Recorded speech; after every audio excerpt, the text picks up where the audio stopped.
All right, I'm not necessarily interested about the extraordinary circumstances which you came about working, but I am interested in, given that you just sort of had to jump in, you hadn't met each other, and you had a deadline in terms of time. Did that change the dynamic, actor-director, that you had in previous projects for both of you?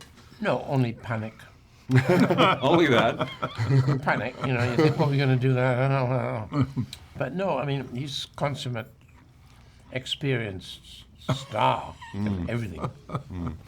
And his consummate experience as a director. So- And then we're both of us scared shitless, of course. But I think there's always a period of feeling each other out. Do you feel that you had that, but sort of in fast motion? There was or? no time to There was feel no each time. other. But one of the things that I read, that you like playing real life characters because Yes. you're afforded the research. But given the short amount of time, There was no. There was no. And there was very little research anyway. Anyway, on this man, and certainly on the man inside, you know. JP was very private. So I had to figure it out for myself and trust my instincts.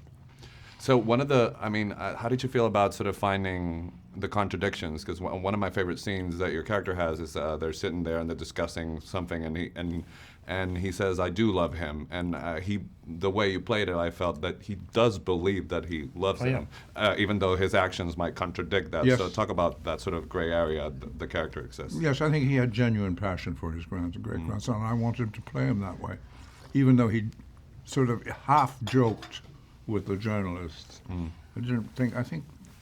Don't you think that Getty had a sort of a kind of cruel sense of humor? He used that Very much to so. sort of shame people or embarrass them.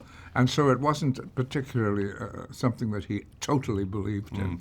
He used it as a put-down. A measure of control. 17 Yes. million, 17 million dollars. Well, that's a lot of money to pay for anything today, isn't it?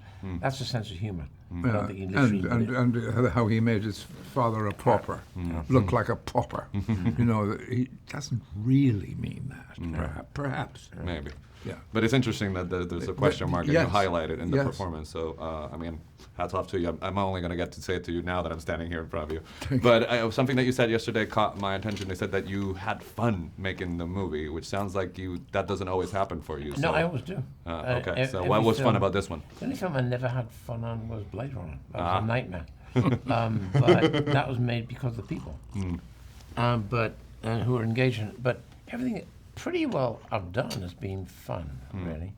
It has to be fun. I don't care if it's is King Lear. No. It better be fun, because then if you get fun, you have liftoff, right? Yeah. You got to have liftoff.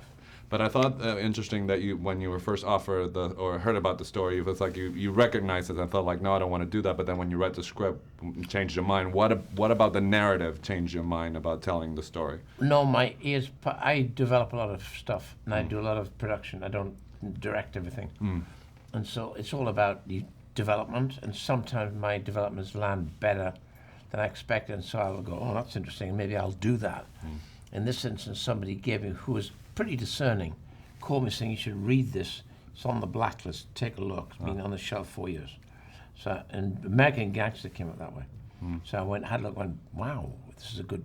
It's in the writing. The writing is a good bloody playwright. Good playwrights are rare, right? So people think they're writers, but mostly they kind of struggle through it. A great writer has a genuine 3-act overview. That's why he was able to shift things around. So when I looked at that, I didn't change the movement of scenes. I read it and thought, wow, that's great. Where I go from one thing to a flashback into San Francisco, and I love that process. It shakes your box, wakes you up. I love that. All right, well, the movie's fantastic, so pleasure talking to you, and happy Oh, holidays. good. Thank you. Thank you.